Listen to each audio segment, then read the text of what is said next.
Aujourd'hui, j'ai sur le cœur de vous parler sur le front. Voilà, le front. Parce que des fois, dans la semaine, on a des conversations, tu as déjà vu, mais dans les visites aussi. Dans les visites, on a des conversations, et ces conversations alimentent la pensée, parfois, de la prédication. On va voir pas mal de textes de la parole de Dieu qui en parlent, et puis on va voir plusieurs points. Je ne sais pas si on aura le temps de tout voir aujourd'hui, mais on va essayer d'aller le plus loin possible en tout cas. Le front. Il y a pas mal de passages dans la Bible qui en parlent. Le front, le siège des pensées. Je sais que parfois ça peut choquer quelques-uns, mais Jeff Lee peut-être se rappellera, on a vu toute une conversation avec Manu pour savoir où se trouvait le cœur, mais pas l'organe. Le cœur, le siège des émotions. Et alors on disait avec Manu, c'est dans la tête. Et puis il y avait des filles présentes qui disaient, mais non, c'est là. Oui, mais le cœur bat. Mais ce qui fait que, par exemple, un petit repas, crée toutes sortes de sentiments, d'émotions suite à un souvenir ou autre, c'est parce que c'est ancré dans le cerveau.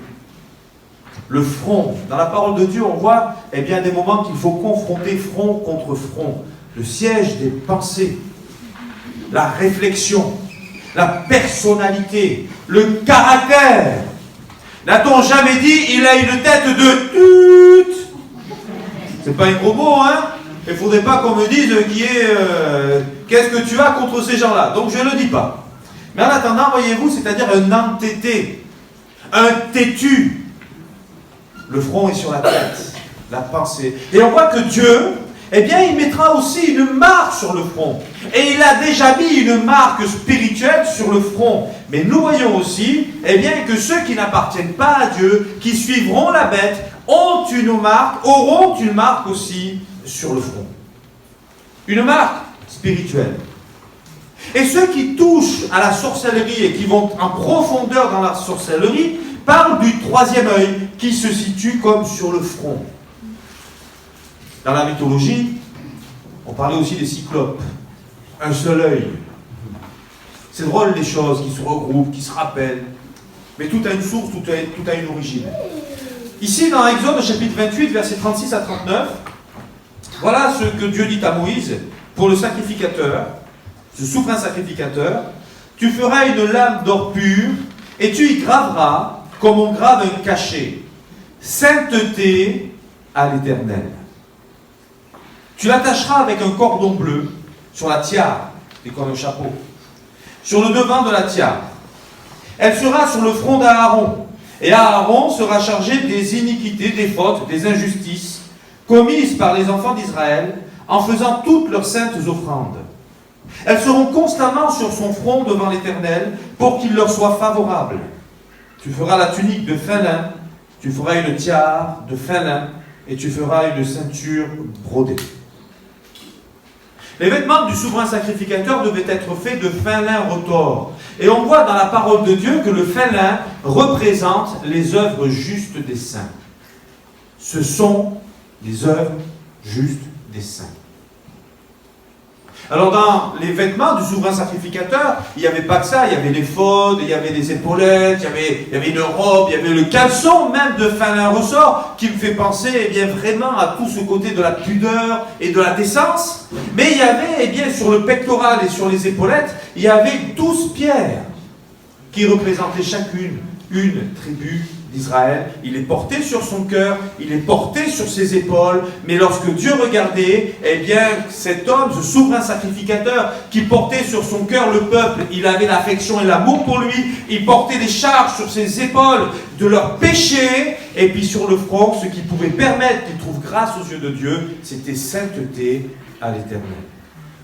Et je comprends très bien que dans l'Épître aux Hébreux, il est question de Jésus-Christ, notre souverain sacrificateur, qui lui est entré avec son propre sang dans le lieu très saint, afin de nous porter les uns et les autres devant le Père, afin que nous aussi, nous puissions être trouvés favorables par notre Père, en recevant le pardon de nos péchés par Jésus-Christ. Cette lame d'or pur, elle était sur le front.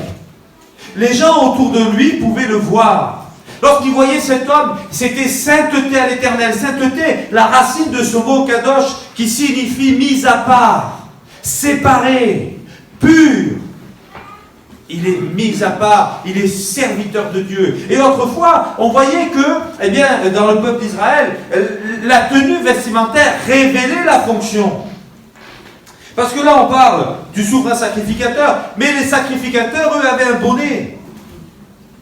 On les voyait, on les reconnaissait. Les prophètes, ils avaient un manteau. On voyait à la tenue la fonction de l'homme.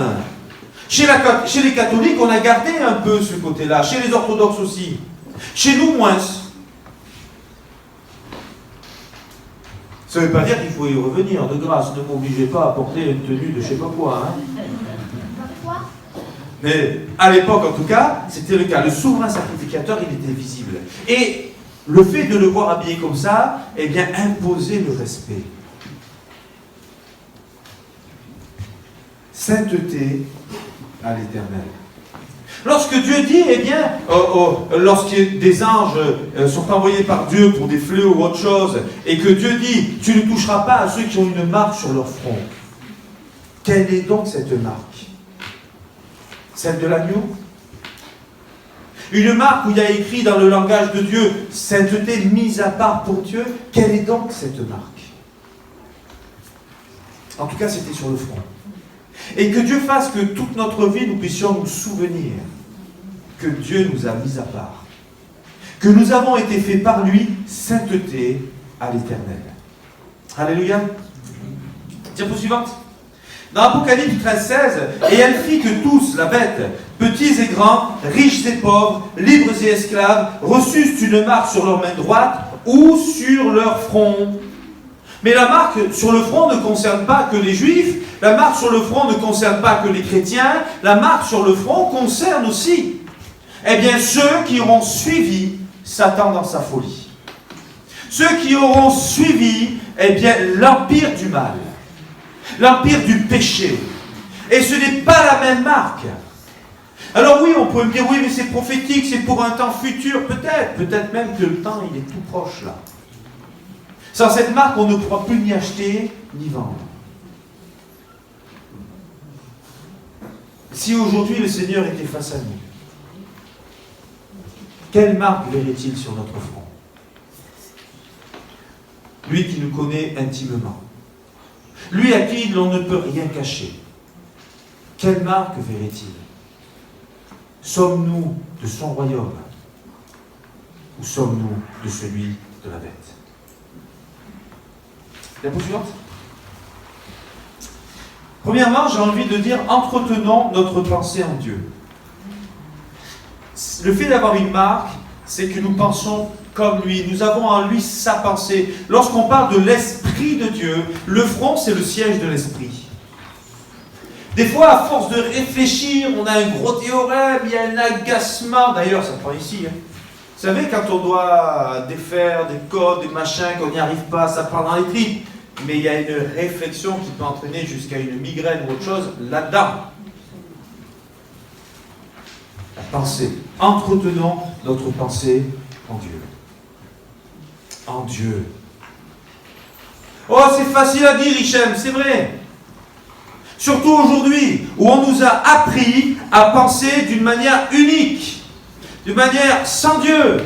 Dieu, c'est que dans l'Église. Séparation de l'Église et de l'État. Dieu, c'est que pour l'Église. En dehors de l'Église, laissez Dieu tranquille. N'en parlez pas, n'amenez pas avec vous. Parce que vous comprenez, le local de l'Église est une prison. Dieu n'arrive pas à en sortir. À un moment donné, Dieu, c'est pas que là. C'est au travail. Il est avec nous. Et quand il y a la moquerie, quand il y a la difficulté, quand il y a les injustices au travail, eh bien, entretenons notre pensée en Dieu. Dans la famille, on pourrait en parler aussi. Lorsqu'il y a la pression, la tension, le stress, la désobéissance. Lorsque les enfants se bagarrent. Ils ne se bagarrent jamais, nos enfants, hein. Ils ne disputent jamais, hein. Et nous, il y a l'agacement, il y a les nerfs. Pas chez toi, je veux noter, rassure-moi. Ah aussi. Pourtant, t'as des filles, toi. Ah, donc c'est Timothée. Merci, Prisca, j'ai compris. Ok, je plaisante. mais voyez-vous, il y a l'agacement qui nous prend. Et puis quand on travaille, et qu'on rentre du travail fatigué par le travail, et qu'on a les enfants qui sont fatigués par leur journée, et qui, eux, arrivent moins à se retenir que nous, se disputent. Là, ça peut exploser. Frères et sœurs, mais non, ça ne te concerne pas, comme je ne jamais, hein. Entretenons notre pensée dans le Seigneur Jésus. Essayons, faisons tous nos efforts pour avoir en nous le Saint-Esprit qui va nous diriger, nous orienter. Ce n'est pas facile, et pour moi, le premier, je vous garantis que même pour moi, ce n'est pas facile. Mais j'ai besoin que Dieu m'aide. Et nous avons besoin que Dieu nous aide. Écoutez ici, le roi Osias, avec le temps, il s'est laissé saisir par l'orgueil. Et il a fait quelque chose qui ne lui était pas permis de faire. Et lorsque les sacrificateurs viennent le reprendre, il se met en colère. Et écoutez ce qu'il dit. La colère s'empara d'Osias, qui tenait un encensoir à la main, et comme il s'irritait contre les sacrificateurs, la lèpre éclata sur son front en présence des sacrificateurs dans la maison d'Éternel, près de l'autel des parfums. Il a fait ce que seuls les sacrificateurs avaient le droit de faire. Il s'est égaré dans ses idées, il s'est égaré dans ses pensées, il a laissé son esprit envahir par l'orgueil. La lèpre a éclaté sur le front. Sa pensée, elle était impure. Sa pensée, elle n'était pas bonne. Ce qu'il croyait n'était pas bon. Sa croyance était faussée. Elle était mélangée. Et combien aujourd'hui il y a d'hommes et de femmes dans notre société, dans notre ville, qui croient en Dieu, mais leur façon de croire, elle est mauvaise. Ils croient qu'on peut vivre la foi sans église. Ils croient qu'on peut vivre la foi sans pasteur, alors que c'est Dieu qui a établi les pasteurs, les ministères, et qui les a donnés à l'église. Et ils s'enferment dans leurs idées. Parce que, eh bien, ça les arrange. Eh bien, aujourd'hui, je vous le dis, ce n'est pas une lèpre physique, mais leur esprit, elle est lépreuse.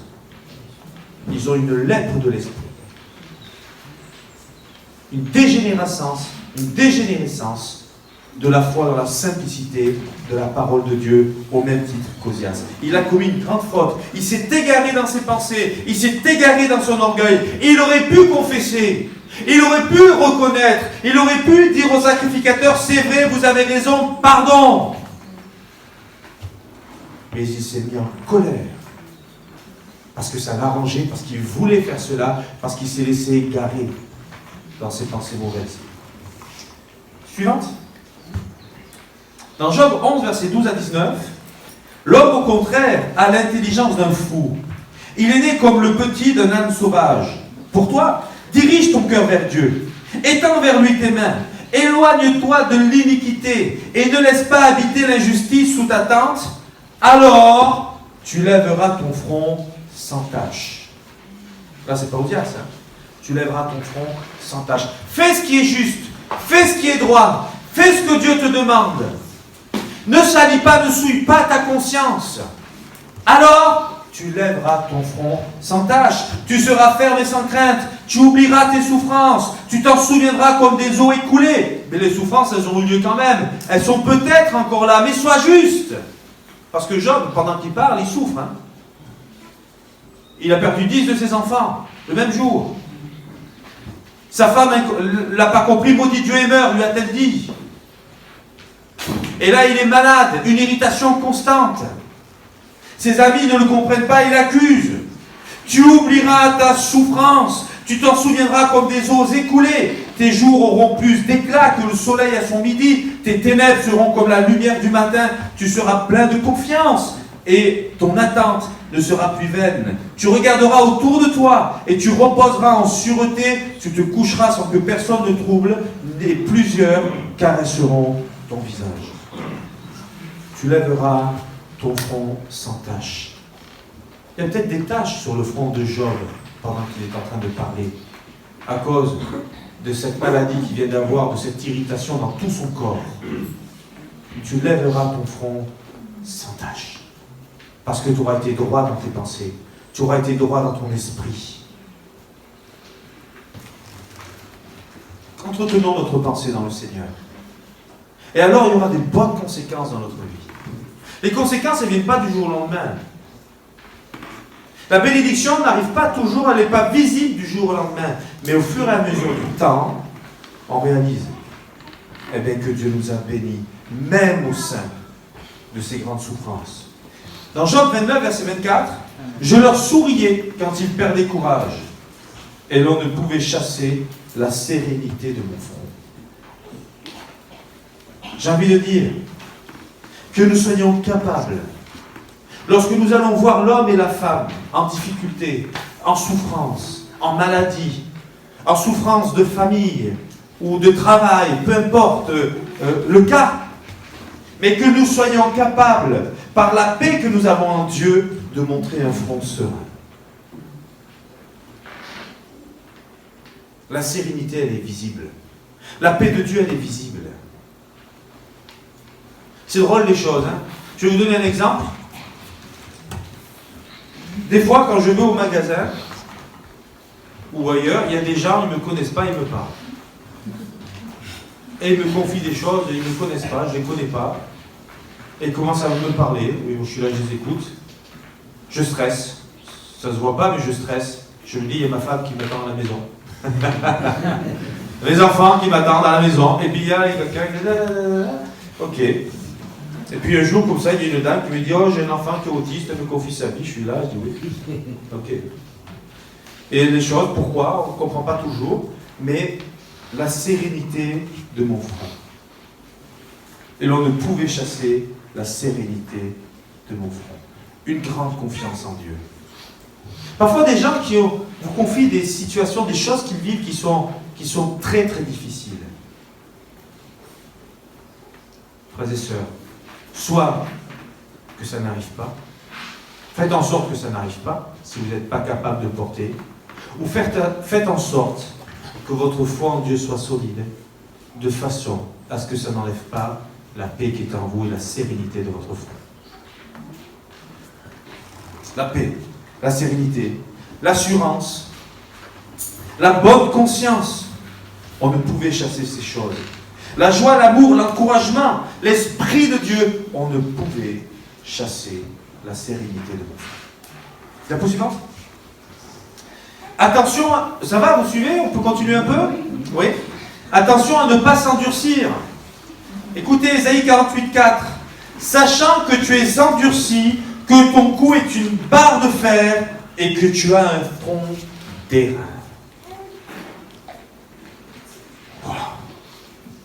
Que c'est pénible d'essayer de faire comprendre quelque chose à quelqu'un qui a un front d'airain. Vous avez beau lui expliquer, vous avez beau démontrer par A plus B, il ne vous suit pas. Il ne vous écoute pas, il veut faire ce qu'il veut. Comme cette maman un jour qui disait à son enfant, tu vas baisser la tête, non, tiens-toi debout devant moi. Et le petit dit, je suis debout, mais dans mon cœur, je suis assis. Je ne connais pas, c'est une histoire que j'ai lue, voyez-vous, mais la dureté du cœur. C'est par sa dureté de cœur que Pharaon a perdu ses richesses, a perdu son royaume, qu'il a perdu son fils à cause de la dureté de son cœur. C'est à cause de la dureté de son cœur que les Hébreux, ont perdu toute une génération dans le désert. Que Dieu nous garde et que Dieu nous protège pour que si j'ai un cœur dur aujourd'hui, si j'ai une tête dure, un front dur, que le Seigneur puisse me façonner, qu'il puisse briser cette dureté par la parole qui est un marteau qui brise le roc, de façon à me faire comprendre et à me soumettre à la volonté de Dieu. Dans Ézéchiel 3, 7 à 10, mais la maison d'Israël ne voudra pas t'écouter, parce qu'elle ne veut pas m'écouter, dit Dieu, car toute la maison d'Israël a le front dur et le cœur endurci. Voici, j'endurcirai ta face pour que tu l'opposes à leur face. J'endurcirai ton front pour que tu l'opposes à leur front. Je rendrai ton front comme un diamant, plus dur que le roc. Ne les crains pas. Quoi qu'il soit une famille de rebelles, il me dit, fils de l'homme, reçois dans ton cœur et écoute de tes oreilles toutes les paroles que je te dirai. Mais pourquoi Dieu a-t-il appelé des prophètes à certaines époques de la vie? Parce que le peuple d'Israël était très loin de Dieu. Et il a appelé les prophètes pour les faire revenir. Soit ils se laissaient toucher, comme les Ninivites, ou soit ils endurcissaient leur cœur. Ici, ils endurcissent leur cœur. J'endurcirai ton front. Que notre front, frères et sœurs, soit encore plus dur que le front des gens de ce siècle. Alors qu'on veut nous faire croire que Dieu n'existe pas. Alors qu'on veut nous faire croire aux gens. Alors qu'on veut nous faire croire toutes sortes de choses qui ne sont pas écrites dans la parole de Dieu, eh bien que Dieu me donne un front dur comme le diamant et plus dur que toutes ces pensées, que toutes ces idéologies, que toutes ces croyances idolâtres et humanistes. Je veux que ma foi en Dieu soit plus solide que toutes les tempêtes. J'endurcirai ton front. Si vous êtes sincère avec Dieu, si vous êtes honnête avec Dieu, si vous êtes droit avec Dieu, eh bien il va rendre votre front plus dur que toutes les philosophies de ce monde. Vous serez inébranlable dans votre foi. Attention à ne pas s'endurcir. Jérémie 3.3. Aussi les pluies ont-elles été retenues, et la pluie du printemps a-t-elle manqué, mais tu as eu le front d'une femme prostituée, tu n'as pas voulu avoir honte. Excusez-moi pour cet exemple, mais ce texte m'a parlé aussi. De cette femme de mauvaise vie, cette fille de joie, comme on pouvait les appeler à un moment donné, qui a fait de son corps un business, et qui alors que c'est quelque chose de honteux, bien, se lavera le visage et se dira non, mais c'est naturel, chacun son métier, après tout, chacun a le droit d'user son corps comme il veut, et elle a étouffé sa conscience. Ici, on est face à des gens qui sont pareils. Dieu le révèle à Jérémie. Et Jérémie l'écrit. Tu as eu le front, eh bien, d'une telle femme, tu n'as pas voulu avoir honte. Frères et sœurs, il n'y a pas de salut sans honte. Il n'y a pas de salut sans repentance. Il n'y a pas de demande de pardon si je n'ai pas pris conscience de ma faute. Il n'y a pas de salut si l'homme et la femme n'ont pas pris conscience de son propre péché. Amen. Attention. Attention à ne pas avoir un cœur dur. À ne pas le laisser s'endurcir. Attention à ne pas rester dans des pensées entêtées. À ne pas finir comme cette image, front contre front. Et à échanger des proverbes, à échanger des versets, et à tordre le sens des versets pour s'arranger soi-même. Attention à ne pas se mettre face à la parole de Dieu, parce que Dieu a toujours raison. Il ne se trompe jamais. Est-ce qu'on s'y retrouve aujourd'hui, dans ce que je suis en train de dire ce matin? La pensée unique. Est-ce que je ne suis pas dans la pensée unique face à la folie de la prédication de la croix? Oui, folie! Comment comprendre qu'un roi donne sa vie pour me sauver? Comment comprendre que le Dieu du ciel ait pris une forme d'homme, eh bien, pour pardonner mon péché à moi, la créature? La croix est une folie, mais c'est le seul chemin de salut. C'est le seul moyen pour que tu sois sauvé. C'est aujourd'hui le jour du salut. C'est maintenant le moment favorable. N'endurcis pas ton cœur et crois dans la parole de Dieu. Diapo suivante. Il est bon aussi de reconnaître l'ennemi au front. Pas le front, la bataille. Le front. Apocalypse 17,5. Sur son front était écrit un nom, un mystère. Babylone la grande, la mère des impudiques et des abominations de la terre. Sachons observer les fronts. C'est une image que je donne. Paul écrirait « Éprouvez les esprits » pour savoir s'ils viennent de Dieu. Éprouver la croyance. Et déjà chez les Hébreux, on écoutait les gens, on écoutait leur discours pour savoir s'il était ancré dans la parole de Dieu ou non. Quelle est la croyance des gens? Des fois, on croit des choses. On s'enferme dans nos croyances, mais ce n'est pas les bonnes. On entre dans des auto-persuasions, on s'auto-persuade de certaines choses, mais c'est pas cohérent. Là, j'ai vu un jeune vendredi soir, et puis je lui dis, tu es un frère, et il me dit, non, je ne suis pas encore converti, tout ça. Puis je le regarde, et je lui dis, mais tu aimes Jésus? Il me dit, oui. Je lui dis, mais tu aimes venir aux réunions? Il me dit, oui. Parce que ça, je le vois depuis tout à l'heure. Tu aimes Jésus? Tu aimes venir aux réunions? Et alors, pourquoi tu dis que tu n'es pas converti? Qu'est-ce que tu attends? Pour moi, tu aimes le Seigneur, c'est à toi maintenant. Tu sais ce que tu dois faire. C'est à toi de faire ce pas-là. Et parfois, on met la barre très haute. On se dit, mais je ne suis pas prêt. Mais tu aimes le Seigneur? Tu aimes la parole? Tu aimes la prière? Tu aimes venir à l'église? Peut-être que tu as des difficultés à choisir, à faire des choix. Mais tu as tout pour réussir à faire les bons choix aujourd'hui. Tu aimes le Seigneur. Qu'attends-tu?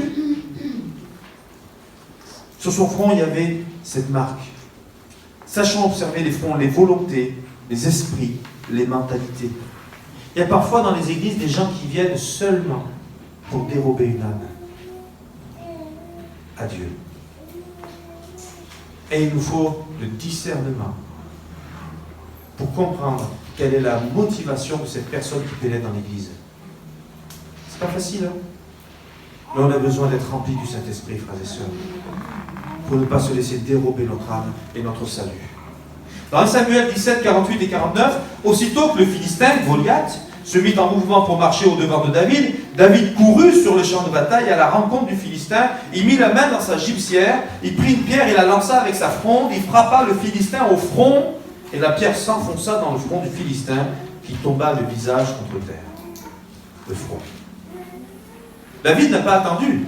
Dès que le Philistin se met en marche, David court. N'ayons pas peur de l'ennemi. Ne soyons pas impressionnés par l'ennemi de nos âmes.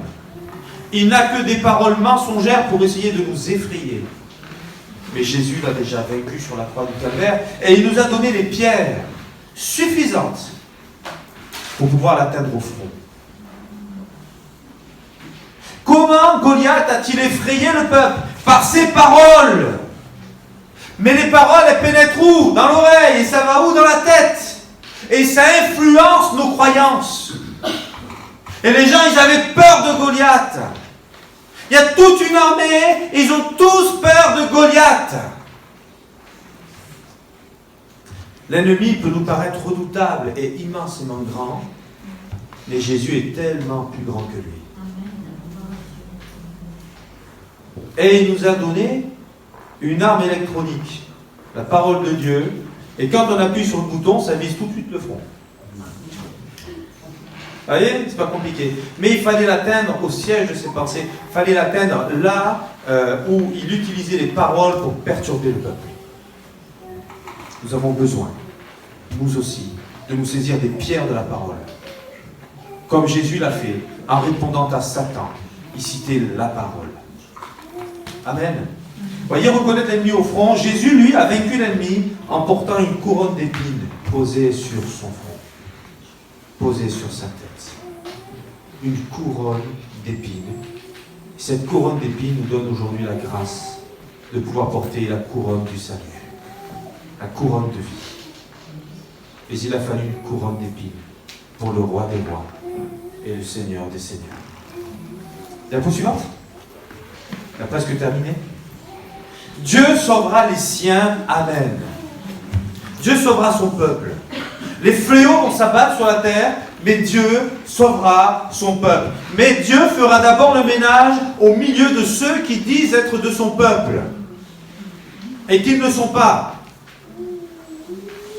Donc veillons, frères et sœurs, et prions. L'Éternel lui dit, Ézéchiel 9,4, passe au milieu de la ville, au milieu de Jérusalem, et fais une marque sur le front des hommes qui soupirent et qui gémissent à cause de toutes les abominations qui s'y commettent. Les gens qui ne partagent pas, qui ne sont pas d'accord avec ce qu'il fait. Les gens qui montrent qu'ils ont un esprit différent de ceux qui commettent les abominations. Eh bien, mets une marque afin qu'ils ne soient pas mis dans le même nombre de ceux qui vont périr. Jésus un jour viendra chercher l'Église. Et il prendra ceux qui ont une marque sur le front. Continue. Apocalypse 7.3. Ne faites point de mal à la terre, ni à la mer, ni aux arbres, jusqu'à ce que nous ayons marqué du sceau le front des serviteurs de notre Dieu. Et ce n'est pas que les pasteurs. Hein. C'est aussi vous et moi. Marqué au front. Dieu nous épargnera. Diapo suivante. Apocalypse 9.4, il leur dit de ne point faire de mal à l'herbe de la terre, ni à aucune verdure, ni à aucun arbre, mais seulement aux hommes qui n'avaient pas le sceau de Dieu sur leur front. Donc à nous, non. Pas de mal pour vous. Continue. 14.1, je regardais, voici, l'agneau se tenait sur la montagne de Sion, et avec lui 144 000 personnes qui avaient son nom et le nom de son Père écrit sur leur front. Nous, on ne le voit pas cela. Mais les anges, ils le voient. Nous, on ne le voit pas, mais Satan le voit. Et les démons le voient. Et c'est pourquoi, des fois, eh bien, ils ne peuvent pas vous atteindre au-delà de la limite que Dieu leur a fixée. Parce que parfois, il permet que notre foi se fortifie. Et pour qu'on apprenne que notre Dieu est beaucoup plus grand et plus puissant que l'ennemi de nos âmes. Diapo suivante, Apocalypse 22, 3 à 5. Il n'y aura plus de maudits, plus d'anathèmes.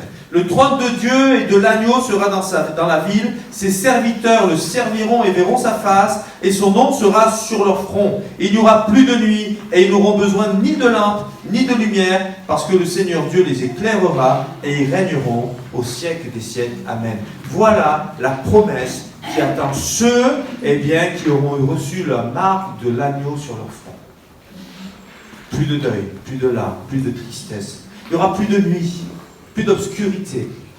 Ils seront dans la lumière permanente de Dieu. Et enfin, Apocalypse 24 à 6. Et je vis des trônes. Et à ceux qui s'y assirent fut donné le pouvoir de juger. Et je vis les âmes de ceux qui avaient été, excusez-moi pour le terme, je ne dis pas il y a des enfants, à cause du témoignage de Jésus, et à cause de la parole de Dieu, et de ceux qui n'avaient pas adoré la bête, ni son image, et qui n'avaient pas reçu la marque sur leur front et sur leurs mains. Il s'agit de la marque de la bête. Ils revinrent à la vie, ces gens-là. Et ils régnèrent avec Christ pendant 1000 ans. Les autres morts ne revinrent point à la vie, jusqu'à ce que les 1000 ans fussent accomplis. C'est la première résurrection. Heureux et saints ceux qui ont part à la première résurrection. La seconde mort n'a point de pouvoir sur eux, mais ils seront sacrificateurs de Dieu et de Christ, et ils régneront avec lui pendant 1000 ans. Amen. Ceux qui n'ont pas reçu la marque de la bête pendant les années de tribulation. Parce qu'ils auront eu la foi en Dieu. Parce que c'était obligatoire. Ils vont résister parce qu'ils sauront que c'est pour eux le moyen de salut. Eh bien, ils vont avoir part à cette résurrection. Et ils régneront avec le Christ pendant 1000 ans. Et ils vont être appelés sacrificateurs. Ils seront sacrificateurs de Dieu et de Christ. J'aimerais revenir, je crois que c'est dans la diapo suivante. Le texte d'introduction. Une lame d'or sur le front du souverain sacrificateur, une tiare, il y avait des bonnets pour les sacrificateurs, il y a une marque qui les distingue, ces sacrificateurs. Ces sacrificateurs du début du judaïsme, eh bien on les retrouve. On le retrouve avec cette marque sur le front, mais cette fois de l'agneau de Dieu. On retrouve ces mêmes sacrificateurs dans le dernier livre de l'Apocalypse. Nous sommes, nous aussi, frères et sœurs, appelés à être un peuple de sacrificateurs avec sur notre front une marque. Sainteté à l'Éternel. Que le Seigneur nous encourage, que le Seigneur nous bénisse, que le Seigneur nous aide à tenir ferme dans la foi, dans nos convictions et à garder un front dur comme le diamant. Alléluia. Béni sois-tu, bon et tendre Père. Merci pour ta parole et ces moments que l'on passe dans ta présence. Tu es grand, tu es saint, tu es bon, tu es parfait. Seigneur, je remets entre tes mains l'auditoire des chrétiens de Villeneuve-sur-Lot. Non seulement les chrétiens de cette église, mais les chrétiens de toutes nos églises de Villeneuve-sur-Lot. Afin, Seigneur mon Dieu, que nous puissions nous souvenir que tu as mis une marque sur notre front et ainsi ne pas déshonorer ton nom. Merci Seigneur de nous bénir, nous encourager. Peut-être que quelqu'un aujourd'hui eh bien, réalisé qu'il n'avait pas cette marque. Pas encore. Mais qui voulait l'avoir, Seigneur. Eh bien, on a dit, Seigneur, c'est pas la repentance. C'est pas le fait d'être convaincu de son péché, eh bien, que l'on peut obtenir le pardon de nos péchés. Révèle-toi et sauve, mon Dieu, dans le nom de Jésus. Amen.